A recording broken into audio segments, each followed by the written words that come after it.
Democratic tax proposal takes aim at ETFs. Ron Wyden from Oregon is having a new proposal that's going to make the big-time money managers brace for a fight. And Wyden's not, I mean, he's a far lefty, but, you know, he's actually able to be reasoned with in a lot of ways. But this, you know, Democrats are put on earth to do one thing and one thing only, which is to take your money. That's all there is to it. And so he's saying, I'm going to take your money. Because all these guys are rich. These guys are all rich. They don't know. I mean, look, man, a lot of them are just trustafarians. That's it. They got trust fund babies. A top Senate Democrat, Wyden, has been circulating a proposal that would hit the rapidly growing ETF market. His proposal, Wyden's, aims to tax ETFs' use of in-kind transactions that are currently avoid triggering capital gains. By closing a decades-old tax regulation loophole, the proposal stands to eliminate one of the ETF's industry's key selling point, tax efficiency. Yeah, 100%, man. The proposed change has spurred a rush to mobilize among large asset money managers, some of whom built their business around the industry. BlackRock comes to mind. So, BlackRock, what do you think? So a lot of people said, but Josh, you just did a video that talks about you didn't care that much about the tax increases that Biden's going to do. So what do you think BlackRock's going to do here? All right. So BlackRock and all these guys have been financing their enemies on the left for years and years and years. And I wouldn't even say they're political enemies anymore. I think BlackRock, Vanguard, they're all in bed with the same people, part of the Davos crowd, the globalist cabal. But they felt they could throw money at them and keep them at bay. But Republicans, no. Republicans say, no, we're going to push for tax cuts. And so the left will say, okay, that's fine. You push for tax cuts. We're going to push for tax increases and see who supports us more. They'll support you or me. And the left always gets corporate money because the corporations are scared of the left. They're not scared of the right. And so the left has used that money to finance where we are in America today. It's insane. It's insane that Republicans and conservatives don't see this. We are playing the game of the BlackRocks of the world. We're saying, yeah, no, we're going to be there to defend you. And then BlackRock funds are America's enemies without question, man. Look at what George Soros is doing. I know is he American citizen? I don't know. I frankly don't care. The district attorney of Los Angeles. All right, there's one. I think the district attorney in San Francisco, another. On tax cuts, essentially, that Republicans have pushed through. It's insane. At some point, you got to get a seat at the table to freaking fight. And the way you get a seat at the table is make them scared of you too, man. Anyway, so let's keep reading here. ETFs have become a big capital gains deferral machine. That's 100%, says a professor at Fordham School of Law. They're able to avoid taxes with in-kind transactions thanks to a tax exemption intended for mutual funds created long before ETFs existed. The ability of these funds to do in-kind redemptions of appreciated property is being weaponized. I mean, look, so Republicans push for tax deductions on charitable giving, and so now we get Fordham University Law School. You can say, give us money, we'll let you write it off, and then we're going to use this idiot to say this is a weapon. We're weaponizing tax deferrals. It's nuts. You're still paying the capital gain tax when you sell it, you fool. But now if there's a step up in basis, which is right. That's one of the benefits of doing actually proper asset location to take advantage of step up basis. That's 100%. But you're saying terms like weaponizing is just stupid.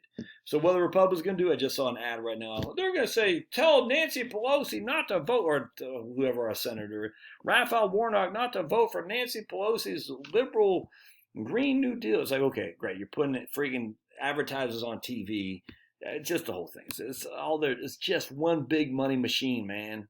And they're going to say, you donated to the Republican Party. You showed them. What did you do with it? I put some ads on TV in freaking September 2021. Wow. As if that's going to sway anybody. The impact of the proposal will largely fall on ETFs, which largely distribute, rather than mutual funds, because mutual funds largely distribute assets to investors in cash. Over the past decades, ETFs have boomed. Quintupling to $5.4 trillion in assets by the end of 2020, according to the ICI, the Investment Company Institute. Investors have turned to ETFs because of low fees, tax benefits, easy trading, and broad in-market exposure. The proposal would result in funds passing on capital gains to millions of investors in the funds. Yep, and asset managers are scrambling to respond. If the proposal appears to be going somewhere, it's going to be DEFCON 1 for the ETF industry. Wah, so sorry. Wah. I got no sympathy, man. You freaking laid in the bed with these fools, you pay the price, man. And the proposal is yet to make its way for any formal legislative plan, but is part of a slew of suggestions that Wyden shared with House and Senate Democrats for discussion as they look to other tax proposals. And they'll go into committee. Look, it's a done deal, man. I mean, this is so an easy thing to say. Yeah, why are we letting these guys avoid taxes with in-kind transactions on ETFs and not mutual funds? On Wednesday, the House Ways and Means Committee voted 24-19 to advance a plan that would generate $2 trillion that would go towards expanding Medicare, because Medicare is free, just falls from the sky. Increasing renewable energy tax breaks, and who gets the money from there? They're Democratic donors. The changes targeting in-kind transactions are expected to generate just over $200 billion over a decade, according to preliminary estimates. Industry lobby groups from the ICI to the security industry are strategizing how to topple the proposal by donating more money to the Democrats so they can get a seat at the table. You know what they're going to do, right? Among key ICI statistics, echoed by various lobbyists and executives, that nearly 12 million U.S. households own ETFs. The median income of these households is $125. But that's how many of those own these ETFs outside of IRAs or 401ks? Not many. So the ICI, look, man, they're just, look, I get it. They're doing what they got to do. They're saying at the end of the day, we here to represent BlackRock and Vanguard. Some asset managers are saying the proposal will unintentionally saddle long-term investors with a higher tax bill than short-term traders. Why? Why would it saddle long-term investors with a higher tax bill than short-term traders? That doesn't make sense.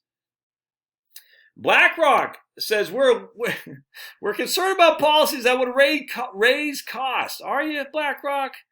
Because if we go to your website, which all we see is Green New Deal crap. And what does that do to taxpayers? Because we subsidize all this crap. And what does it do to electricity users or just any kind of energy users? It increases the cost remarkably. You freaking, I got to be careful what I say. All right, so they're worried about raising costs, but we're going to push all the agenda freaking 2030 and all this crap from the World Economic Forum. Bunch of fakers. I can't stand BlackRock, as you can probably witness. The enemy of my enemy is my friend, so in this case, my friend is Ron Wyden. Not gonna lie. The in-kind trades that proposed targets are a vital part of the multi-trillion-dollar industry. Everyday banks, it's not, because mutual funds are doing just fine, even though they don't get the in-kind tax write-off or the in-kind adjustments that ETFs get. In some cases, fund managers will engineer in-kind trades to help manage tax burdens of the fund while rebalancing the fund so they track indexes. Yep. The big picture pointers as a pass-through and partnership taxation are a mess. Well, I agree with that. I don't like that they're going to do this. I think it's cool that the ETFs have an exemption. Did BlackRock literally think this wasn't going to affect them somehow? The enemy of my enemy is my friend. Who do I can't stand more, BlackRock or Ron Wyden? If you think the Democrats are your enemy, you got another thing coming. Look, at the end of the day, I like them. They are the freaking puppets. BlackRocks of the world are the puppet masters.